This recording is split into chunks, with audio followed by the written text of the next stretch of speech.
Alright, what's up guys? My name is Zach, and today I am driving a 1997 Toyota Century. Up front is a 5.0 liter V12, and down below is a 4-speed automatic transmission. Now, I am super excited to be driving this Toyota Century for two reasons. First of all, I have reviewed one here on the channel before, actually also a 1997. However, when someone says, hey, do you want to drive my V12 vehicle, I say yes every time, so we're gonna do it again. The second reason I'm most excited is because I actually just got back from a trip to Japan. I spent 10 days in the country of Japan, splitting my time between Tokyo and Osaka. And so during that time, I ate their food, I visited their temples, and I drove their cars to understand their culture. And so today we're gonna talk about how this fits within the world of Japan and why it might seem crazy here in the States, but it's even crazier over in Japan. But if you'd like to submit your own vehicle and have it reviewed here on the channel, you can head on over to my website, zackpradel.com/submit. It's a quick and easy submission form. It takes under a minute to fill out, and I come out to you. And if you'd like to see all my videos weeks or sometimes months in advance, you can head on over to my Patreon for only $5 a month. Last but not least, huge thank you to Tiki Bunny Imports here in Wisconsin for letting me borrow their Toyota Century. You can check out their website, which is new and improved. If you'd like to import a car or buy one of their vehicles, they also have Instagram and TikTok accounts if you want to stay up to date, or if you're just into JDM vehicles, please go check out Tiki Bunny Imports. But let's get back to that V12 under the hood. That is a nearly unheard of engine in Japan. Japan loves small displacement engines. They're the most efficient, they make decent power, and that's it. Having a V12 in this car is like having a jet turbine glued to the back of your car here. It is so out of the ordinary, so crazy, and so expensive. Not only was this car about $150,000 equivalent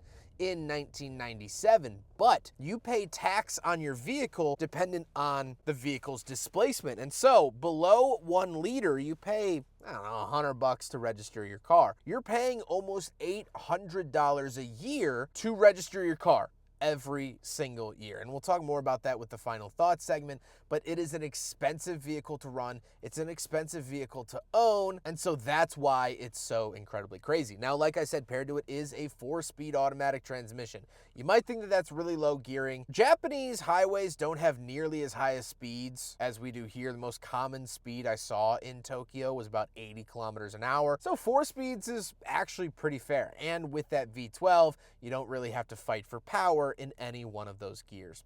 Last but not least, of course, the Century is rear-wheel drive. How does it feel to drive the Toyota Century?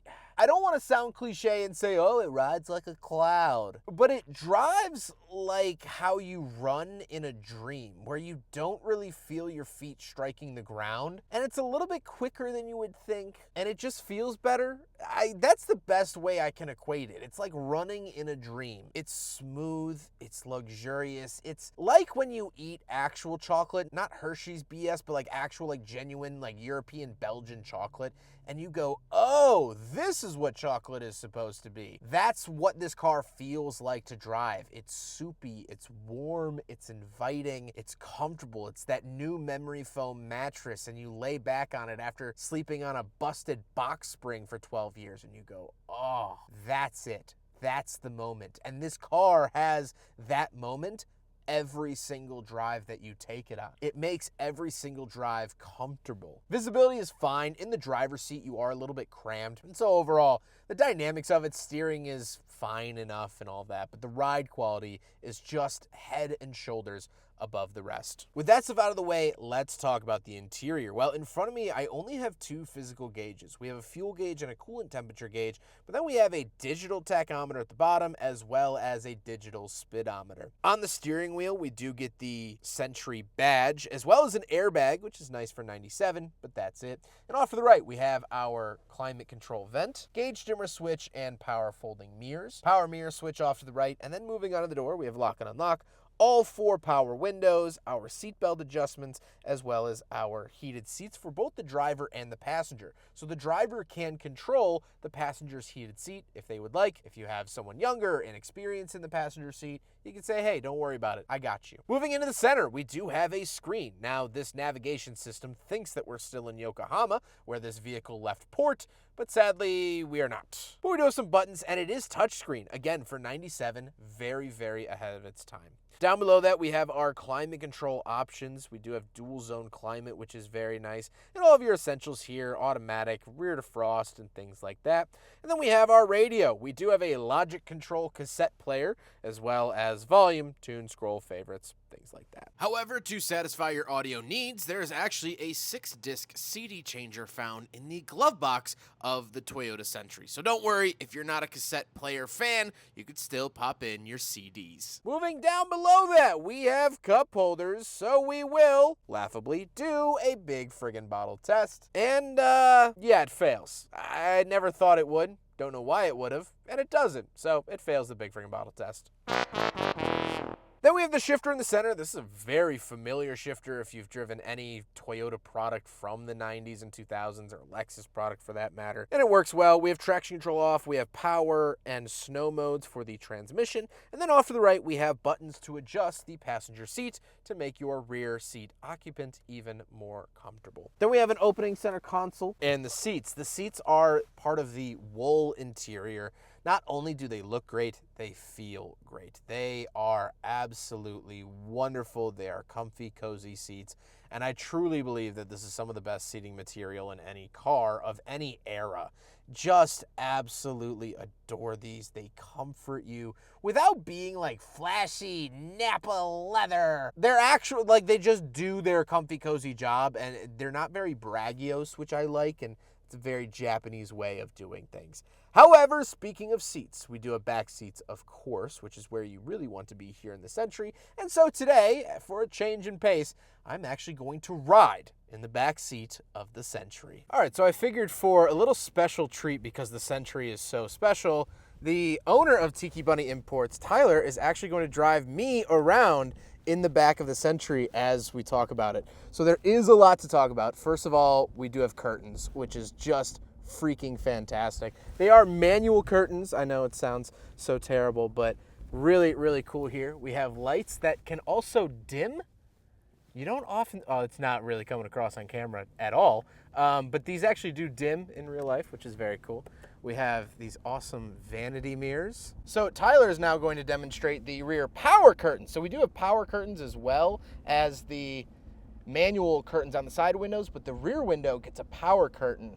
How freaking cool is that? And moving down here, we have a TV with a remote, cup holders, climate vents. So cool, so luxurious. And I love that it folds down and you have this like wood accenting as well. Super cool there. Coming into the center, we have this flip-up panel, which is like a James Bond panel with how many different seat adjustments you can have. You can have memory seats back here as well. So if this is like your professional driver, as Tyler is for me today, you know, I can have a memory seat, and every time he picks me up, I can put it back to my memory. We also do have some radio controls and microphone inputs here in the center console, or we can push the center console all the way back up.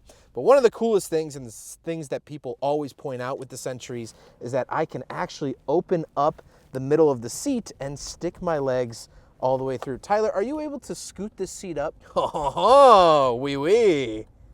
There you go. And so I'm going to actually take my shoes off. Apologize for the smell, Tyler. You're fine. And stick my little leggies through.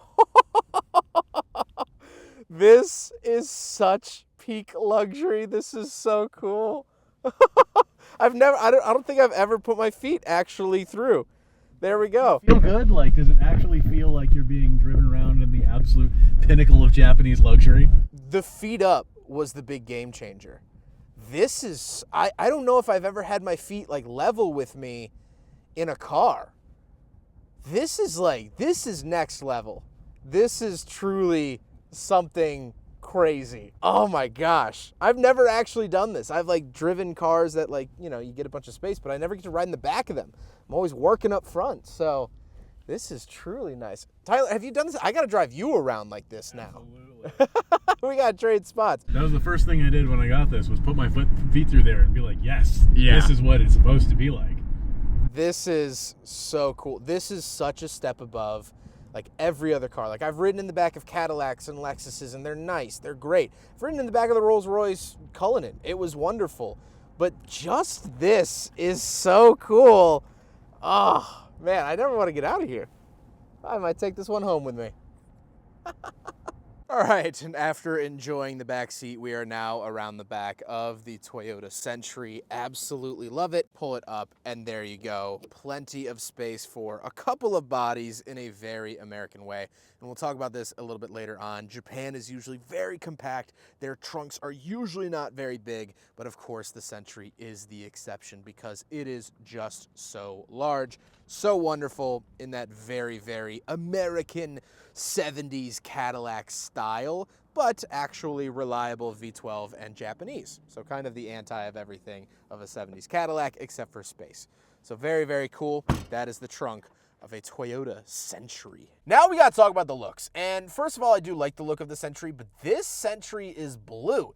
Now, most Toyota Centuries from the 90s were black. The other one that I reviewed was black as well. And because these were used for car services, you would hire someone to drive you around in a Century without purchasing it yourself. Most of them were black, and that's kind of the standard limo style across the world. Professional drivers, car services usually buy and own black cars. They're the classier look, and so that was usually the case with the Century. However, whatever company owned this car, because it has 217,000 kilometers on it, it was most likely company owned. It's just cool to see one in blue and not the straight jet black of all of the others. With all of that being said, let's get on to my final thoughts. What do I think driving another 1997 Toyota Century? Well, first of all, this is an incredible privilege to have. There are plenty of people that have driven Centuries. I don't know many that have driven two, let alone in less than 2 years. It's such a cool, wonderful experience. The car drives so well. It's such a unique piece of Japanese history and Japanese car culture.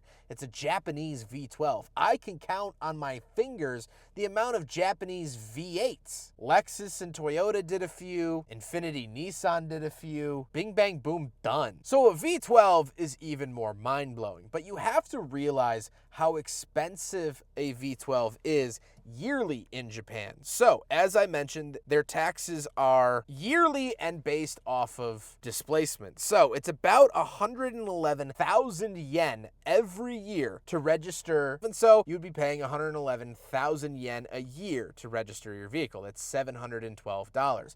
But every other year is a tax for the weight of your vehicle. So every 2 years, you're paying 15,000 yen, which is about $100. So if someone bought this Toyota Century brand new in 1997 and paid the yearly tax as well as the weight tax since this car came out, which is now 29 years ago, they would have paid 22,062 American dollars to keep this car on the road, just to be able to drive it and keep a license plate on it. $22,000 in nearly 30 years. If you wanted to own it just 97 to 07, that'd be about $7,600. Now, of course, these taxes have changed, so it probably would have been a little bit less, I assume, in the 2000s. A little bit less money to register cars, but the point stands. If at the current tax rate, you bought this in 1997 and paid it every year, you would have spent $22,000 registering and just keeping this car available. That's not even insurance cost. That's not fuel cost nor maintenance cost. That together is probably upwards of $30,000 since this car came out. That's how crazy this is. And visiting Japan, everything in Japan is very efficient, not only in speed and time, but also in space.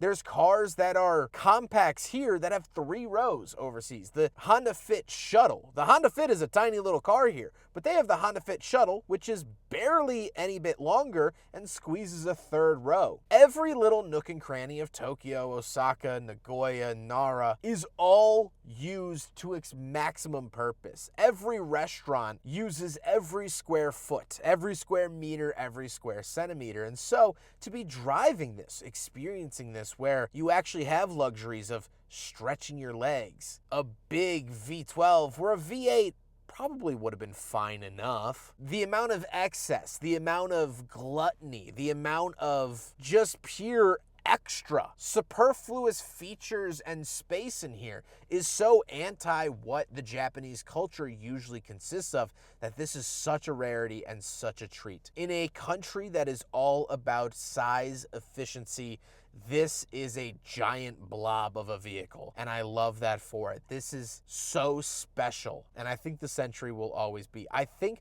these will start to fetch pretty good money here in the American market as they have worldwide. I hope you guys enjoyed the video. Again, huge thank you to Tiki Bunny Imports for letting me borrow their Toyota Century for today's video. Absolutely wonderful. If you want to buy this Century, or if you want to import a vehicle or check out their inventory, please check out their website down in the description below, or check them out on any social media that you're on. But I hope you guys enjoyed the video. Don't forget to rate the video, comment on the video, and subscribe if you really liked it.